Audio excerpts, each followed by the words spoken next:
Pocari Sweat presents The Sweat You Forget.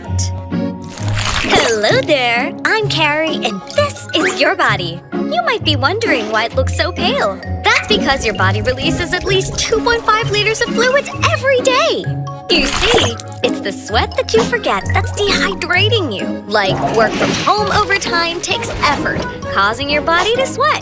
In cold temperature, your body burns energy to stay warm. Having caffeinated drinks and alcohol can make you urinate more often.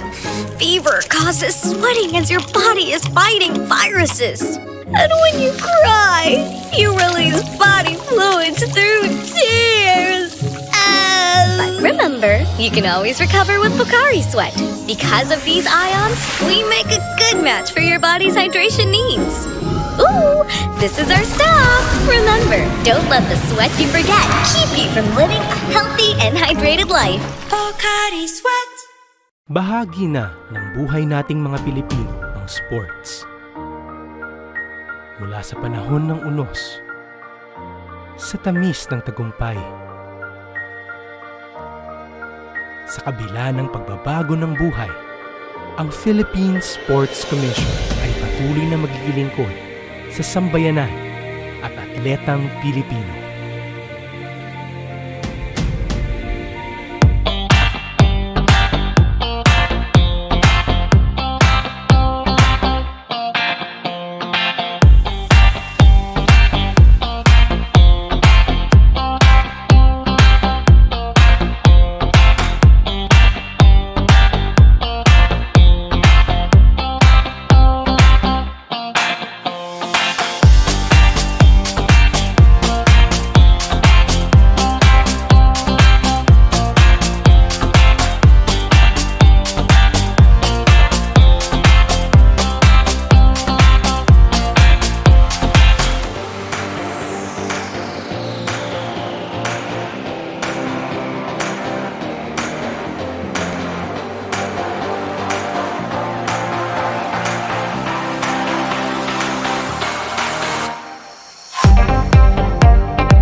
Isang magandang hapon po sa inyong lahat. Good afternoon everyone. Yan sa mga viewers po natin, alinman po or saan man po kayo nanonood ng ating programa ngayon pong hapon na ito.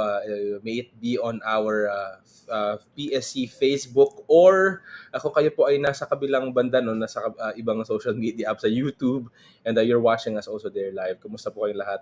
Ako po si Joash Ricanor and welcome po sa ating panibagong episode ng Psc Chatroom. There we go. Welcome po sa ating programa every Wednesday po ang ating chatroom as you all know. And syempre ang programa pong ito ay hatid sa inyo ng Philippine Sports Commission led by our Chairman Richard Bachman together with our 4 commissioners, Commissioner Edward Haico, Commissioner Fitz Gaston, Commissioner Olivia Bongku, and Commissioner Walter Francis Torres. Kung minention ko na po kanina, kung kayo po ay nanonood, alinman po sa ating mga platforms, huwag po kayo mahiyang mag-comment, magbigay ng reactions sa ating live feed dahil nakikita po namin yan right now. And gusto kong batiin yung mga viewers natin, right? Si Robin Lucena, si Bernice Garcia, Bernice Jacob Garcia, hello po, si Jeric Kabalbag, and si Johnson Punzala nanonood po sa atin ngayong hapon na ito. Welcome po sa ating programa. We have a lot of things in stored for you. Medyo it's a great episode dahil makakasama po natin ngayong hapon po na ito for the first time. First time niyo po magi-guest sa ating PSC Chatroom, one of our sports officials dito po sa Philippine Sports Commission. Bibitinin ko po kayo ng content. I'll reveal maya-maya po so kung sino po yung makakasama natin today to tell us all about yung mga paparating na pong programa ng Philippine Sports Commission. Pinag-usapan po natin yan a couple of episodes back. Kung natatandaan nyo, we were already lobbying, unti-unti na naming nire-reveal yung pagbalik po ng mga, hindi lang po isa kundi dalawa sa major events ng Philippine Sports Commission po, mandato ng Philippine Sports Commission. Yan po ay yung Batang Pinoy and ang Philippine national games. Yan. Alam po natin malapit-lapit na po yan, and ang episode po na ito is a starter to that. It's a dedicated po no doon sa ating dalawang major programs ng Philippine Sports Commission. So pag-uusapan natin yan later on together with our special guest. There we go. Ayan. Nanonood din sa atin si Gian Carla, si May Olfindo, yan, si Jockey Merit, yan, si Paul Kapinig, si Patrick Estoconing. Yan. Nahihirapan tayo magbasa sa mga, I hope I'm saying it right, no, sa mga names. Pero welcome po sa ating programa. We have a lot of updates. Bago po tayo dumako sa discussion natin maya-maya lamang, ay marami po tayong updates din na nangyari sa loob at labas ng ating ahensya. And if you've been following us all over our social media and official websites, nakikita niyo po ang mga ito. Pero kung hindi pa po, we're bringing you po yung current updates sa ating ahensya dito po sa ating PSC this week. Sisimulan natin ang ating updates ngayong linggo, no. Siyempre, unang-una sa lahat by congratulating ang atin po mga atletang Pilipino na nagbigay ng karangalan po sa ating bansa, no, recently, and we're gonna share to you some of our athletes' achievement ngayong hapon po na ito. Recently, sa kakatapos na po na 16th World Wushu Championships, ginanap po yan sa Worthford, Texas, sa US po, no. Gintong medalya po, samot-saring medalya ang binigay ng ating mga atletang Pilipino. Pinangunahan po yan ni Mark Lester Ragay, si Mark Anthony Polo, and si Vincent Ventura. Sila po ay nagwagi ng gold medal in men's Taolu Duilian. And congratulations. Sinundan niya ng ating national athlete na si Agatha Wong, one of our elite athletes. She won the silver in the women's Taolu Taiji Kwan. Ganon din, no, another silver medal in the women's Sanda 48 kilograms, si Jennifer Hilapio. Congratulations, Jennifer. Yan, kasunod ni Agatha yan. Congratulations. Another silver medal, ito one of our Asian Games medalists din, si Arnel Mandal. Nagdalo naman siya. This time, silver medal in the men's Sanda 52 kilogram. Another Asian Games medalist natin recently, si Clemente Tabugara Jr., I believe our bronze medalist, no? Tama. And siya naman ay nagwagi ng an impressive silver medal in the men's Sanda 65 kilogram on this event. Si Russell Diaz naman po ay nagwagi ng bronze medal in the men's Sanda 48 kilogram. That's a bronze medal for Russell Diaz. Congratulations po sa ating mga wushu athletes, no? Pero hindi lang po sa wushu, mga viewers, kundi this one, I'd like to recognize yung ating recent achievements naman ng ating mga atletang Pilipino sa kakatapos lang po na 2023 World Para Dance Championships. Ginanap po yan sa Genova, Italy rather. So sa Genova, Italy. And ang ating pong mga para dance sports athletes ay nagbigay lang naman po, no, ng 14 medals in total. 14 medals, 7 golds, 2 silvers, and 5 bronzes. Simulan natin. I hope you're seeing it on your screen. Simulan natin in the Combi Freestyle Class 2, a gold medal courtesy of Julius John Obrero. Ayan, I think we can go back a bit. Si Julius John Obrero and si Rhea Marquez that's a gold medal in Combi Freestyle Class 2. Sinundan ni Shaquille J. Basan and si Edeline Ases. Their pair po ay nagbigay naman sa atin ng bronze medal. There you go, seen on the photos on your screen. Sa Combi Latin Class 2, again, ang pairing po ni Julius Obrero and Rhea Marquez, it's another gold medal in the Combi Latin Class 2, and another bronze medal para po sa pair ni Joey Maglasang and Justin K. Elehorde. That's a bronze medal. Congratulations, guys. Another individual naman po, no, in the women's singles conventional class 2, that's a silver medal. Binigay po sa atin ni Edeline De Asis. Congratulations, Edeline. And this time a gold medal for in the men's singles conventional class 2 for Julius Obrero. Syempre one of our elite na po, no, elite para dance sports athlete. Si Julius, this time, this is the men's gold medal in the men's singles conventional. Another category po in the women's adult freestyle 2, this time on the freestyle naman po in the women's. Gold medal muli for Edeline De Asis and a bronze medal for Anne Charlene Santos. That's a bronze medal for Anne Charlene. And again, another gold medal for Edeline Diasis in the women's junior solo class 1 and 2. Congratulations, no, sa ating mga atleta. And syempre, a few more on the adults duo naman. Adults duo freestyle class 2. Gold medal naman para sa pairing ni Julius Obrero and ni Edeline De Asis. That's a gold medal on their part. A silver medal for Benedict Banghulot and Thastine Glide Baguio. And bronze medal for Joey Maglasang and Anne Charlene Santos. Yan po ang ating in the adults duo freestyle class 2.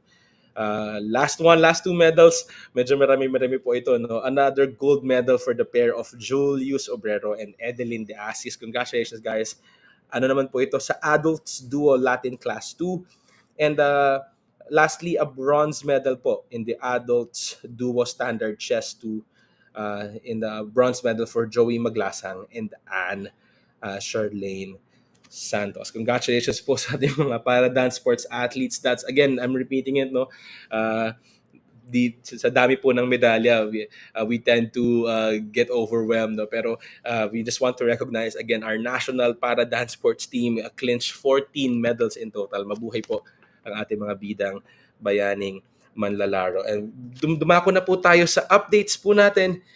Last Thursday, ang ating pong PSC Chairman Richard Bachman po ay bumisita po sa ating training facility, no, ng ating national rowing team. I think this was last week pa po in the La Mesa Eco Park in Quezon City. Nandun po ang ating chairman, no, to assure the athletes, no, ng ating continued support ng PSC sa ating atleta and the Philippine Rowing Association and po sa kanilang training needs and overall welfare. Another update po, last week ang ating pong PSC Commissioner Walter Torres po ay umattend po, no, sa capacity building workshop organized by the Philippine Football Federation. Ito po yung pre-event po, no, bago dumako po doon sa formal launch ng FIFA Football for Schools program ginanap po yan sa PFF National Training Center in Carmona, Cavite. Nandun po ang ating PSC, no, ating mga officials, no, with our advocacy on developing the country's grassroots program for football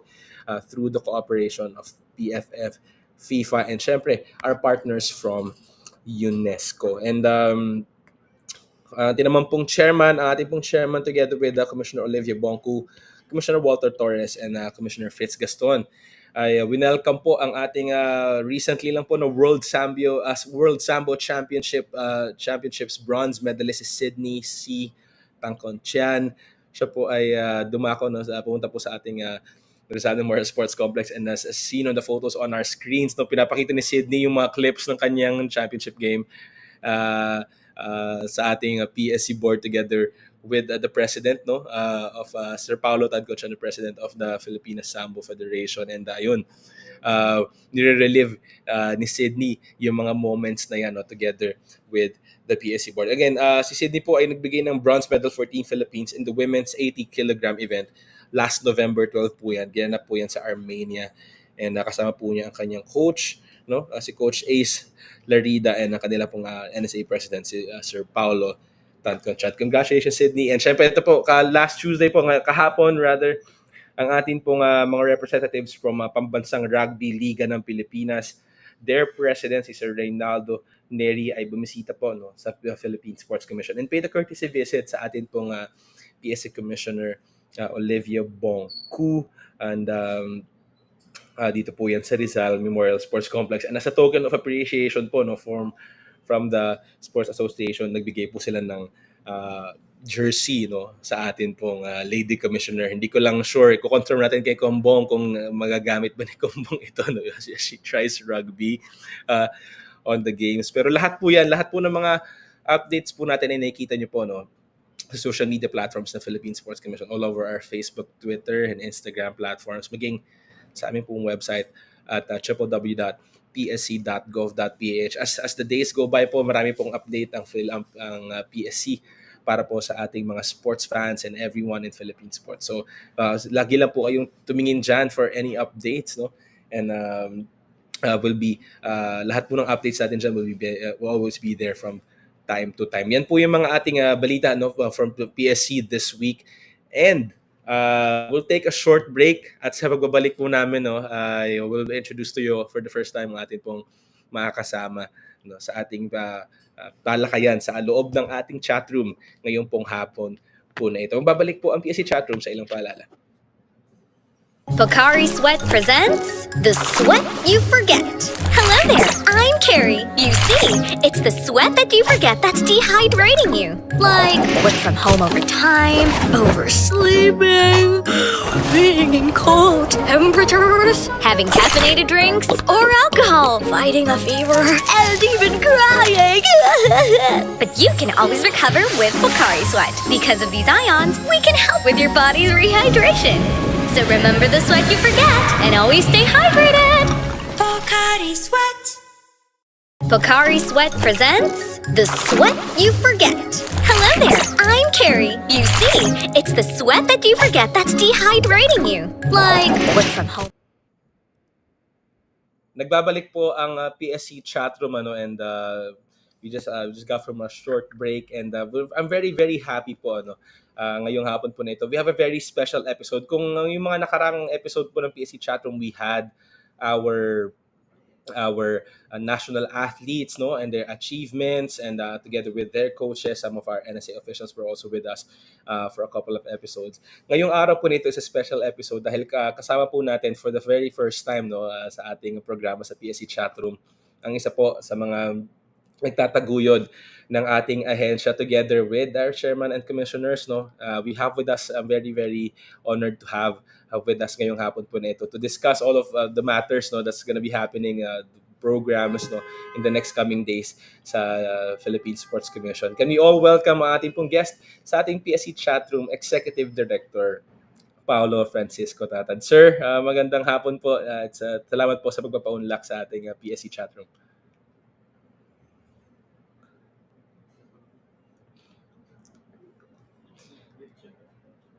Ayun. ED, I think I'm having a bit of konting technical difficulty with your microphone. Medyo I don't know if we can check Hello, that. hello. Yun, there we Nag-work go. na. There we go. Ayun. There. Okay, so take two. Joash, maraming salamat. To all our listeners, viewers, good afternoon, magandang hapon, maayong hapon sa inyong tanan. Yun. ED, alam ko po we're just on the same building pero alam namin marami po kayong ginagawa.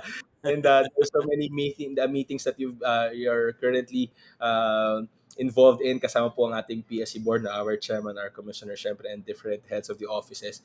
Dahil ED, nagsimula na po tayo. Kung nakita po ng mga viewers po natin, we already started yung official countdown po natin no sa papalapit na 2023 Batang Pinoy National Championships and Philippine National Games. Mangyayari po yan, this coming December 17, if I believe tama po ba. And I just want to know po, no, kayo po being one of the heads of our management po ng ating games this coming December.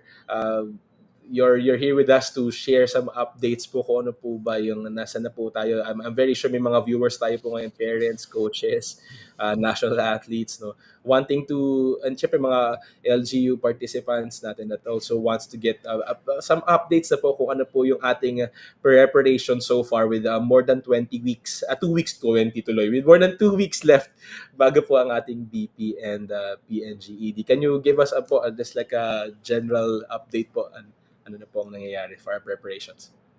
Yes, so I think to your point, no, kasi sinabi mo na 20 month 20 months or 20 days, no, but it our countdown yesterday was T minus 20. So today Mhm. is T minus 19 before the simultaneous execution or holding of Philippine National Games and Batang Pinoy. Um, this is my first foray, to actually handling the event or at least co-handling the event together with fellow project directors, Dr. Domingo and Mr. Regodon. Um, and the work isn't done yet because obviously there's still a lot of preparation that you want to do. If if you remember, or if you can check the archives, no, last August when I was introduced as the executive director, that was also the time when our chairman also um, gave an update with regards to PNG and Batang Pinoy.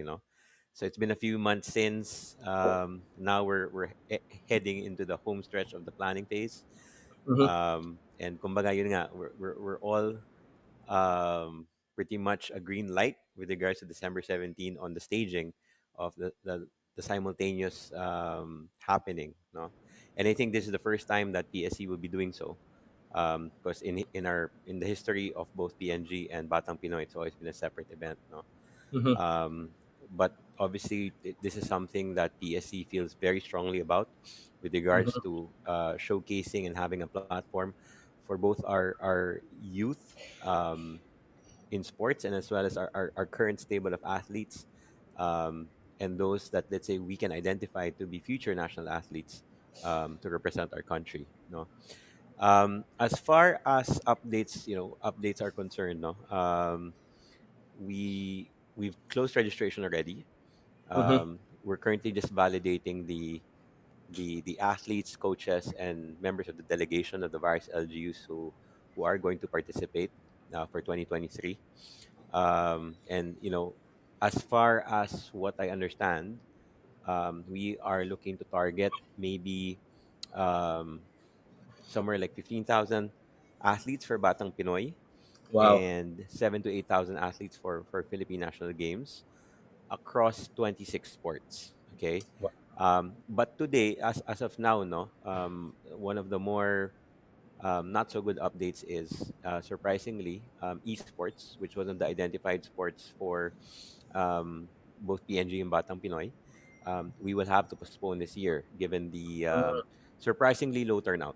No, there are certain trigger factors that we did not anticipate, but together with the NSA in charge now, we've mutually agreed to postpone esports for 2023. Um, Possibly also women's football, Mm-hmm. given also of low turnout. We might need to postpone as well for this year. But apart from that, there is like tremendous numbers that we have for various sports. Consistently across the board, Wow. Arnis and athletics are like the top sports which have the most athletes. Um, Taekwondo is another sport as well, that has a huge number of athletes joining for this year. No, most of the combat sports that we have, like judo, karate, have good numbers with regards to like the total number of sports for PNG Batang Pinoy. In terms of like the venues, no, given it's a multi-sport, multi-event type of setup, Yeah. majority of the venue will be at the Rizal Memorial Sports Coliseum, or at least a sports complex. So will utilize the baseball field, will utilize Ninoy Aquino Stadium, Rizal Memorial, and the other areas that we have here. Field sports will also be utilized for athletics and a few other sports. We do have Mall of Asia, and we do have Ayala Malls, Manila Bay, which will also host some of the other sports in these commercial institutions. So shout out and thank you to SMOA Yeah. and Yeah. Ayala Malls for supporting PSC for PNG and Batang Pinoy. We do have other facilities, other schools in Makati, Manila, Pasay, um, who will also host the other sports for this edition. Um, we're still working a lot, no, Joash, no, we're still working a lot behind the scenes to Yeah. ensure that when day zero or day one comes, no, it's going to be as hassle free Mm-hmm. for the delegations, for the athletes. They can just focus on just competing, representing their LGUs, and end of the day enjoying the sports that they love to compete in. There we go. So So, uh, malaki-laking update po, no? Ito, ED and ED Paolo, thank you for that. And but just want to reiterate, baka may mga viewers po tayo na nanonood, no? I think yung formal announcement po nito would be, I don't know, ED, if the formal announcement for the postponement of the three specific sports was already made. But just to reiterate lang po, that's esports, no, sir? Esports. We Yeah, also have esports and women's football. women's football, medyo Women's football, uh, yeah. baka po that would be some of the sport na we will have to um, not play, no, not compete in muna. But so far, hindi na marami-raming update po yan. And yung mga viewers po natin, sir, baka nagtataka, for the past histories po ng Batang Pinoy, respectively, Batang Pinoy and Philippine National Games, lagi naman pong ang sistema, sir, may ina-assign po tayo na local government unit to host these games. But this time, ngayon po, both simultaneously gagawin po natin ito was one of the very first time na gagawin po na simultaneous magkasabay po ang ating two major events. But more than that, no, this will take place po sa bahay po ng Philippine Sports Commission dito po sa That's Rizal correct. Memorial Sports Yep. Complex. Majority Majority. will be in our backyard. That's correct. Yes. Live in a Brack and Field Sports Complex syempre din po in Pasig. I just want to know, ED, syempre po, you were also, your part, no, kayo po ay kasama ng ating chairman, our board, no, some our project directors for this. Can you share with us baka po, what's the rationale po on this? No? Ano po ba yung mga napag-usapan nyo that you can share with the chairman on why did we choose to host this, no, dito po sa ating, sabi niya nga po, sa ating pong backyard dito sa Manila? You know what, Josh? I wish I could answer that for you, but um, when I inherit, quote unquote, no, when I inherited already the this job, it was already decided that Manila would host it, and at the same time simultaneously, no. Um, me being the new kid on the block, yung bagawan dito sa PSC, 'di ba? Parang ano, sige, game, enjoy, let's do it. yun lang yun lang yung mentality no. But I think, given in 2022, right? I think, do correct me if I'm wrong. We only had Batang Pinoy in Yeah, in 2022, and I think the last time we had Philippine National Games was like 2018. yes po. So parang it's high time that we need to revive or reinstitute PNG. And then Mhm. syempre si Batang Pinoy, given grassroots, is something that PSC is very passionate, and that's really part of our mandate. You know, let's do it. And I think how, you know taking taking the lead of our chairman, no, si Richard Bachman, it's trying to bring a lot of creativity and innovation to PSC. So I Yeah. think this is one of the things that he actually instituted. Mhm. So, tayo naman, we're following his lead. We've already kumbaga, may blueprints and roadmap na in place. So we're just ensuring that, we're executing it to the fullest, to its fullest potential. Yeah, totoo naman, sir, totoo po. And also to the heart din po siguro ng ating chairman and the board to make our major facilities alive again. I don't know if you remember that, sir, no. Yes. There were a few press cons na when the chairman said, no, na he wants to make these, syempre with the pandemic po, no, not really halted everything here from sports activities to events. And right now, no, siguro partly din po making our facilities alive again as well. Ano po ba yung sir, you've been an athlete, you're also into sports, very much into sports. And what does that mean, sir, sa ano po, sa ating facilities, no, natauhin po ulit ito. I know there are already events po Yeah. here na So nangyayari. so so actually, that's one of the things that resonated when, I was considering this position, no, about re-energizing the facilities of the Philippine Sports Commission. No? And when you talk about the facilities, it's about Rizal, Phil Sports, and even our Baguio. We do have some pockets of facilities which we own in different parts, but a track or whatever. But the centerpiece talaga is Rizal, Phil Sports, and Baguio. Um, you know, I've been fortunate to actually participate in the Asian Games, to be a spectator, to really support our athletes a few months ago. Um, and looking at the facilities that um, China, Hangzhou had, no, it's really, wow, ang galing, state of the art, world class. And like Mhm. chairman and I, given all the the trips that we had together, like brainstorming, thinking about how else we can fully support and better the athletes. No, parang Yeah. it has to start home. Mhm. The training programs are there. Some of the sports and the NSAs are in the right direction, moving there, but they don't have the infrastructure to help them out, diba?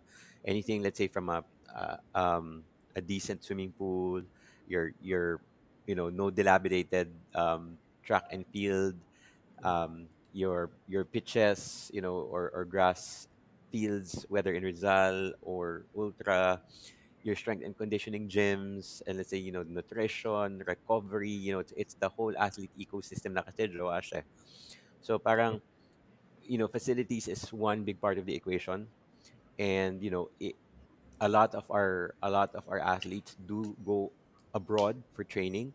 But what if, let's say, we can save them some money and have the facilities here, and actually like Yeah. invite other, for a change, invite other contingents or other athletes from different countries. You train with us in our state of the art facilities. So it's not just about um, you know not about showcasing our facilities, but overall it's really about the betterment of our athletes, Yeah. in the present and moving forward in the future. Mhm. Well said, sir. Kasi po ano, kung Ah, kung hindi nga rin talaga natin ng PSC po 'no, kung hindi po i-sho-showcase din yung what our facilities. Siyempre these are historic, ano po 'no, Correct, lalo po yes. Rizal Memorial Rizal. Rizal, yeah. 1934, and siyempre po yung Ultra during the Marcos's time, and it's already there. And part of it din, sir, you mentioned like, uh, baka may mga viewers din po tayo no that are very very new to the landscape of PSC and kung ano po ang ginagawa ng ating ahensya. Maliit man po no kung tutuusin ang PSC, pero for 33 years ang mandato po ng PSC, it is not just to support, syempre primarily support our elite athletes, but also meron din pong mandato for Grassroots. grassroots sports development. And that being said, yung Batang Pinoy po, by virtue of EO 44, I believe, tapos Hmm. EO 163 for Philippine National Games. These are just two years behind in 1990, 4 years rather, 1994 to 1998. Part of it, sir, na hosting din dito po sa ating backyard is putting premium no on this year's BPPNG. And I don't know, sir, baka I'm getting ahead of myself, pero if there are things that you can share to us already sa mga meetings po natin, na ano ba yung mga kailangang ika-excite ng isang atleta dito, ng isang mga, or probably a spectator or a coach no, that's ngayong edition po ng BP and PNG, sir. I guess, syempre, as an athlete, no, you want to provide the best possible exposure or the best possible athlete experience, in Batang Pinoy PNG. Yun nga eh, parang there's a lot of learnings that we got from competitions abroad, the way Mhm. they conduct it, the way an athlete is supposed to like participate, no, from the registration to, Yeah, let's say, the pre-game to the actual competition, and even like, post game and all that, no. So we're trying to recreate that feel. yeah, And this is probably like ground zero in terms of like, moving forward with regards to the athlete experience, no. And apart from the athlete, syempre para yung spectator, no, yung spectators around, and even, let's say, the delegations, diba? Like one thing that we kind of picked up is the custom of exchanging pins, yeah. diba? So let's say, I know, Josh, we were together in Hangzhou, and you were very diligent in collecting pins from other delegations. So we want to recreate that experience as well. Parang we're encouraging LGUs to create their own pins. I mean, see uh, the PNG Batang Pinoy um, team is also trying to create their own pins, trying to start Nice, it. But we're nice. encouraging LGUs to create pins or maybe tokens which they can exchange with other athletes or Mhm. coaches or heads of delegation, diba? um, you know, we're trying to like, you, ayaw naman natin ng shotgun approach, right? Na parang Yeah. put it all in, and then maybe the product might be poorly executed. So just want to build from there, looking at things that work, things that might improve the experience both athlete wise, and then Yeah. um, um, spectator wise. And obviously now with the advent of, let's say, social media, digital, there's a lot of exposure that we get, not just like mainstream sports, but given you're trying to focus on 25 sports, diba?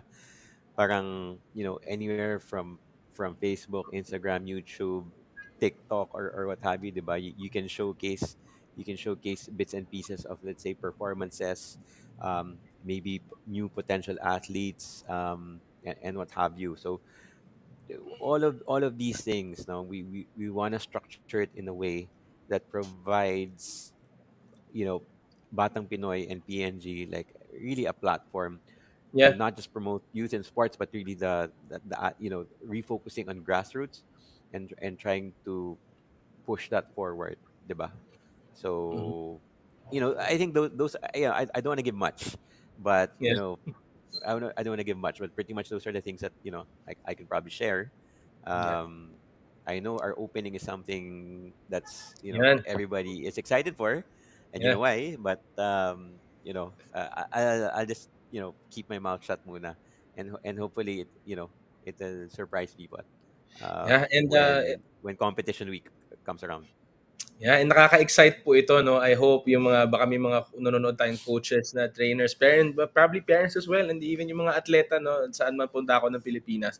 And I like what you said, sir, na to na probably in hindsight is to elevate it, no, from, not just from a spectator's experience, but from an athlete's perspective din, na making it a whole complete, making Batang Pinoy and PNG like a platform po talaga na of grassroots sports development sa ating bansa, which is syempre marami pong competitions din na nangyayari. We also have our partners from DepEd in Palaron, other stuff, may mga regional athletic games din tayo in SQUA and all of that. Syempre, you also have UAAP and NCAA, all of these things. And I think ang ating pong for this year's edition, yung Batang Pinoy and the Philippine National Games would just fit right in. And very excited. As sinabi na po ni Edie sa atin that he doesn't want to give away too much, no? Especially sa ating opening ceremonies, which will be on the 17th, sir, no? If 17th, yes. the The 17th. 17th, that's correct, That yeah. will happen, para din po sa kaalaman, no, that will happen dito po sa loob ng Rizal Memorial Sports Yeah. Complex. Final na I'm po sure ba? I'm sure we can tell them that it's going to be at the Ninoy Aquino Stadium. Yeah. Mm-hmm. Although it is an opening ceremony, but we want to celebrate the athletes. So Yeah. the opening ceremony will be for athletes, but I think we have an opportunity to broadcast the opening ceremonies. Yeah. Um, we are excited that we have invited our top government officials Yeah. to participate, to attend our event, no. And also, I won't say who's going to invite yet, because obviously there's some, like I said, it's going to be a surprise. So yun na lang muna. I'm getting Mhm. too excited. I have to keep myself quiet na. Pareho po tayo, sir, no? And then the excitement is really in the air. And we can also feel it po, no, dito po sa loob ng complex natin sa Rizal Memorial, also in Phil Sports Complex and other facilities as well. I believe our officials are right na po, as we speak, no, nagkakaroon din po tayo ng nationwide delegation registration meetings. I think we're already doing that na po for Visayas and Mindanao regions, in Cebu and in Davao, I believe, no, nandun na po right now as we speak, nagkakaroon po tayo ng delegation registration meetings. And let's set aside, sir, yung let's set aside muna natin yung mga pa-surprise natin, no, with our athletes, but I want to get this time naman po, get your thoughts, no po, na I mentioned kanina na ang Batang Pinoy po and Philippine National Games would more than the spectacle that's going to happen that we're excited about. Ang by foundation ng Batang Pinoy po and Philippine National Games is also one of the major programs po ng PSE for our ano din po, for our talent identification, and at the same time Mm-hmm. yung pag ano po no, yung paglaki nung pool natin, nung national training pool po natin, ano, from ages from a younger age to schools, and then to elite, to elite, and right now po we are currently as some most people would say, nasa golden era po tayo ng Philippine sports. Remember, we had our first gold of Olympic gold in Heidelin back in Tokyo. Tapos Mm-hmm. recently lang po, with the leadership of the Chairman Bachman and the car commissioners, and you do being part of as well, ED, we had a very successful Asian Games in Hangzhou, China. We're already there. We had gold medals. We won silvers and bronze. And ano po yung tulong talaga na maibibigay ng Batang Pinoy and PNG, sir, on this talent development, on this creating another set of Heidelins, another set of Kaloy Yulos, EJ Obienas. I think once again, no, the PNG and Batang Pinoy is that platform that allows us to identify um, talents at an early age, and then obviously there might be late bloomers, if I can use a term, no, who discover sports at a later age, and then eventually they just progress, right? And especially now, no, parang the trend that we see across all the games, no, even your senior competitors in the Olympics and the Asian Games are getting younger, right? Mm-hmm. Example, like one experience that I had was in archery, wherein the competitor from India against the Philippines was a 17-year-old world champion Mm-hmm. from India, female, and she was against um, you know our Philippine competitor was actually already a mother, and has been competing in the sports for quite some time already, no. But then you look across, no, competitors are the athletes are getting younger. They start early at a very young age, and I think Batang Pinoy serves as that purpose, no, where early on we already get to discover um, these young athletes and get to track them as they progress in their athletic careers, no. And then that just carries over to, let's say, the PNG, where, let's say, they become more competitive, Mm-hmm. and be ready for regional, international, or world competitions, no. I think with PSC, apart from providing this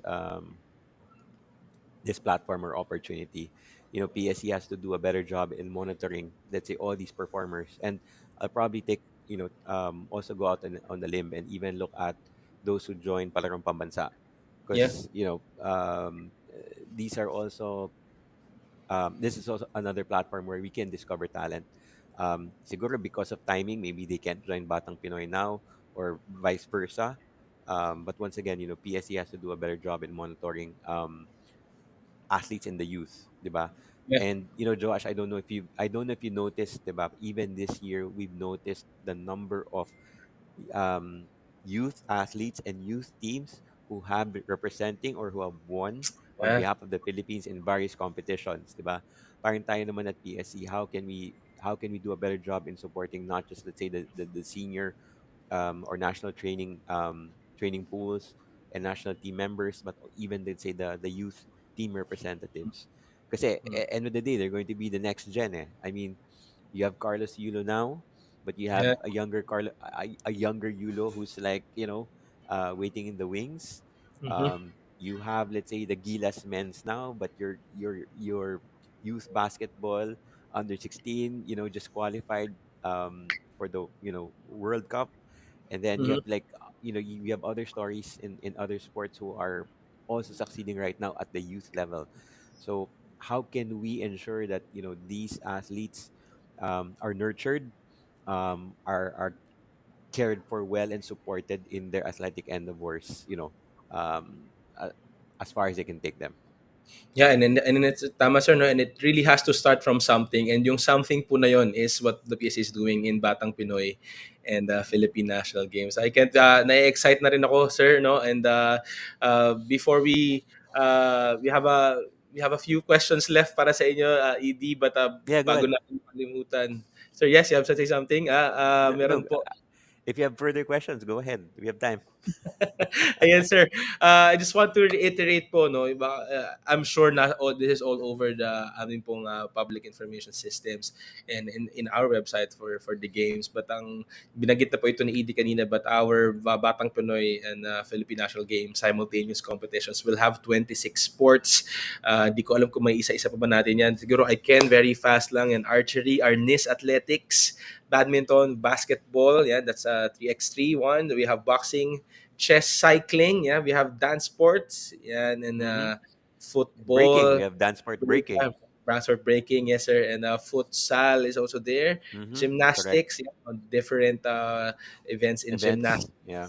and judo, karate do, Kickboxing, kickboxing also there, lawn lawn tennis, tennis, Muay muay, Thai, penchak silat, sepak takraw, swimming, table tennis, taekwondo, beach volleyball, weightlifting, and wrestling, and syempre, uh, and wushu. wushu. Wushu. Don't forget wushu. And nakakatuwa lang po, nakaka-excited. Siyempre, I'm very sure yung mga parents din, no, ng ating mga young athletes, no, all over the country already preparing. And Edie, I just want to get your thoughts din po, no, on the baka may mga hindi pa rin nakakaram from our viewers po, no, and ang Batang Pinoy po, no, is open, specifically Batang Pinoy is the game, grassroots sports programs are in school and out of school youths din po, no, kasi po ang ating games are also LGU based, no, specifically in Mm-hmm. Batang Pinoy. Edie, I would like to know po, no, kung paano nakakabigbigay ng opportunity yung mga gantong klaseng laro in sports in general, on these programs po, no, nakakapagbigay ng wider opportunities for our children and kids to participate in sports regardless po if it's they're in school or out of school youth, sir.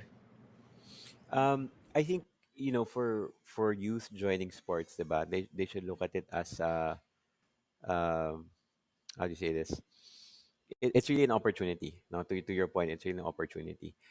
You know of a lot of stories that sports has opened for less privileged or financially indigent kids.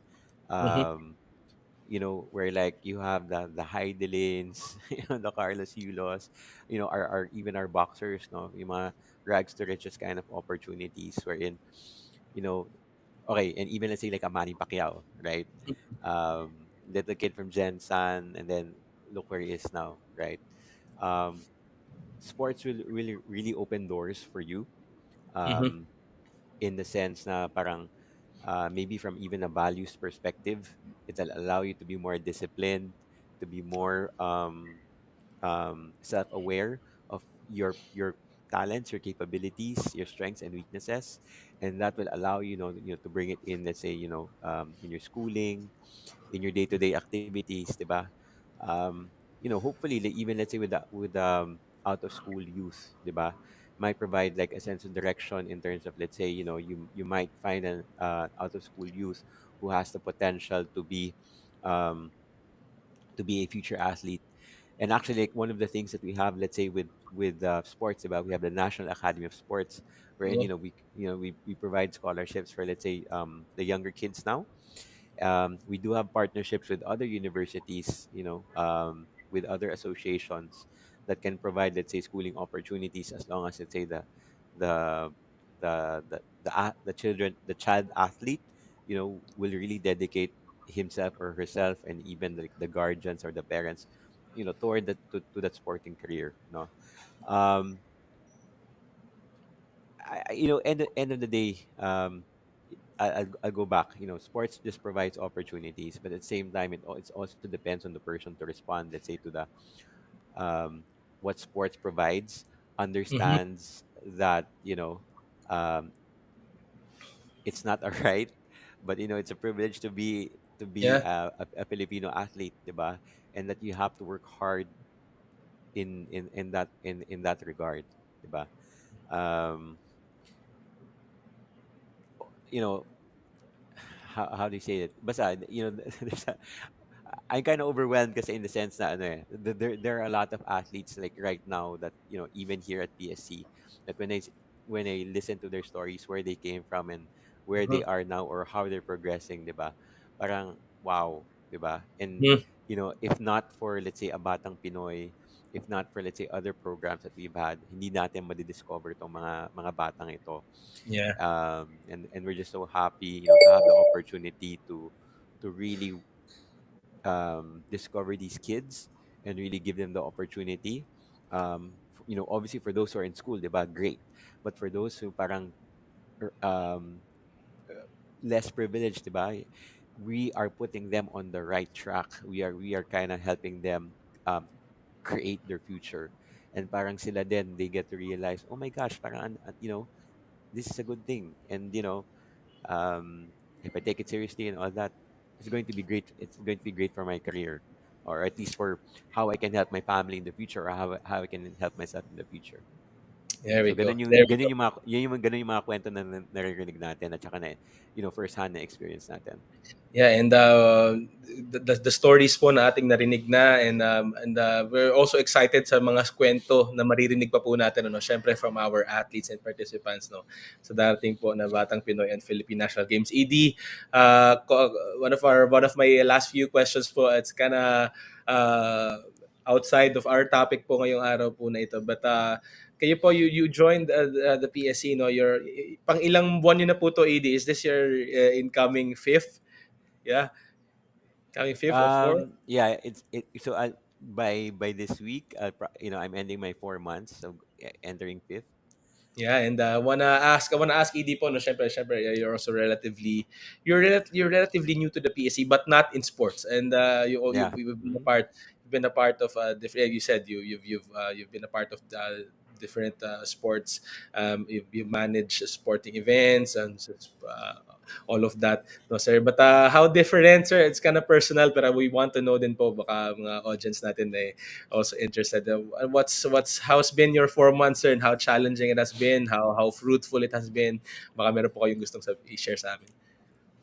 Well, first and foremost, no, I am grateful for the opportunity to be in the service of the Filipino.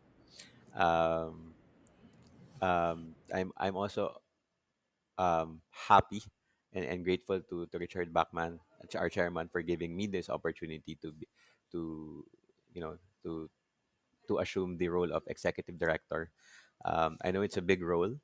Um, there's a lot of learnings, in this journey, and I think I'm barely scratching the surface with regards to this position. But what I'll be honest and transparent about, no, there is a lot of um, how do you say this? There's a lot of joy, when I am able to help an athlete, when this office and let's say the PSE is able to help athletes or Mhm. sporting organizations, diba? And even let's say helping your common Juans Mhm. in promoting sports and fitness, no, whether from Apari to Holo, diba? In PSE, it's not just about also helping athletes, but finding ways and means, no? Like one of our programs, yung Larot Saya sa park, 'di ba? LSP, 'di ba? Mhm. How to educate, evangelize sports across different provinces, across different demographics, and exposing them to their outside of let's say basketball, volleyball, or other mainstream sports. There are other sports which is a you can learn, 'di ba? Bata ka man, matanda, um, there are opportunities there. Um, on the flip side naman, there are a lot of challenges as well, 'di ba? You know, for as much as how athletes provide glory to the country, 'di ba? Parang one of the things in PSC, we're trying to find funding to really help our athletes, no, the programs, and Yeah. as I mentioned a while ago, facilities. Any golden dream is not cheap, Yeah. so we need to find ways. We need to look at partnerships. We need to look at let's say agencies who are willing to collaborate with us, for any interagency partnerships. Um, we also look to our leaders. We also look to our lawmakers, to find ways in terms of, helping and supporting the athletes as well. No? So Mhm. there are challenges. There are days na parang it's really a high, parang, the thing that we do, right, Josh? Parang here, right here, diba? Yes. Everything's here. Then on one day naman, it's like down here, Yeah. diba? And it's like, or lowest of lows, diba? May mga ganon. But net overall, no, I'm really finding my purpose here in PSC. um there are a lot of people who make it worth the while, and then by Mhm. end of the day, as long as the beneficiaries, the people that you're here to support, you're here to help, um that you're helping them, diba? Whether it be verbally, they say thank you to you, and or with their performance and what have you, then it makes the job all worth it, you know Yeah. and like I said, nothing beats, serving the Filipino. There we go. There we go. And syempre sabi nga ni EJ Obiena sir no, from an African proverb, it takes a village talaga to produce champions. But to us sa PSC, it takes not just us but it takes a whole country talaga Yeah, it to, does, it does. to make champions. Sa ED, I'll give you this time po no from your final messages. May mga gusto ko yung pasalamatan. At the same time, probably po i-invite niyo po muli no let's thrust on our as we continue to inform our public participants po natin sa darating na December 17 to 22 no for the upcoming Batang Pinoy National Championships and Philippine National Games. ED, go ahead po. So once again, Josh, thank you for this opportunity. For all our viewers, listeners, for future viewers and listeners who will listen to the archived version of this video, um, on December 17 to 22, we will be holding the simultaneous staging of Philippine National Games and Batang Pinoy across 25 sports. Majority of the sports will be held at the Rizal Memorial Sports Complex. We also have Phil Sports. We also have Ayala Malls Manila Bay. We have SM Mall of Asia. We have participating LGUs of Makati, Pasay, Manila, and did I say Makati already? But we have and Cavite, specifically for cycling, mountain biking, and BMX. No? Um, it will be the first of its kind in the simultaneous holding and staging of the competition. PSC has this promise of elevating the athlete experience as well as the entire competitive ecosystem. So this is our honest first attempt, and this will be our last for sure. Um, so we hope for everyone who's here in Manila, or for those who are swinging by Manila, to Yeah. do support Batang Pinoy and Philippine National Games for 2023. And as far as thank you, I am going to give my shout out, let's say, to obviously our chairman, Richard Bachman, our commissioners, Commissioner Bongku, Commissioner Fitz Gaston, Commissioner Wawi Torres, Commissioner Edward Haiko, the office of the chairman, obviously the office of the executive director, Mhm. to the departments of my deputy executive directors and all the departments and divisions under PSC, and obviously shout out to all the athletes. Continue to do what you have to do, what you need to do. Kami dito sa PSC, we'll do our best to support you in whatever way. We're here to really support you and find solutions within our mandate. No? We will do our best. We will really do our best to help you guys. Um, if you are a Filipino, we are always on the lookout for sporting talent. If you have Filipino blood, if you're from another country but you would want to represent the Philippines in the sport, and you think that you have what it takes to be an athlete to represent the Philippines, you know, PSA is here.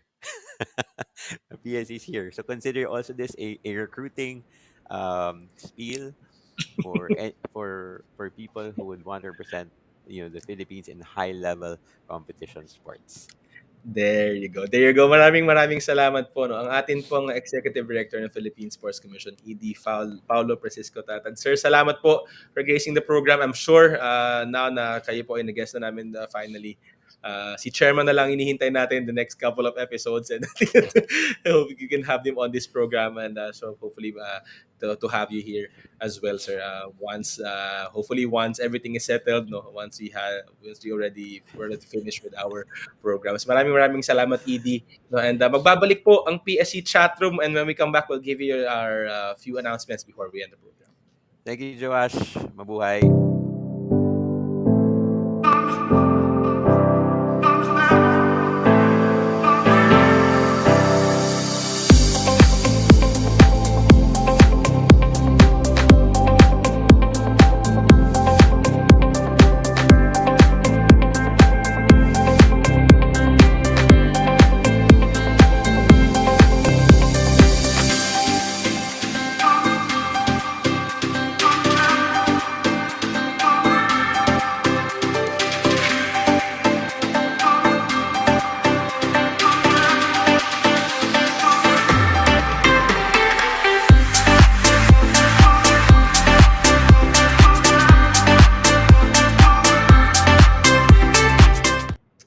Nagbabalik po ang PSC Chatroom and you just watched, no, very fruitful, no, na ating panayam sa atin pong Executive Director ng Philippine Sports Commission, ED Paulo Tatad. Sir, salamat. No, I hope very sure this is not the last time then ED will be joining our program. Babati lang po ako, no, mga viewers natin. It's been a long while since tayo ay bumate. We have gusto ko mong batiin, no, si Sir Gab Ferreras, lagi nanonood sa atin yan from Sports Corner PH. Yan, hello Sir Gab. And si mga viewers din po natin, si Jenny Derecho, si Z Nike, yan, si Jem Ilagan is also watching, si Michelle at Yanzar, si Melanie Caceres, si Daniel Carino, yan, mga viewers po natin. Hello po sa inyo. Si Chris David, si Ian Miranda Nasis, si Jeffy Celedonio, yan, si Kuya RB and Sir RB, yan, nanonood siya sa atin. And si John Uy King, mga viewers po natin. Lahat po, no,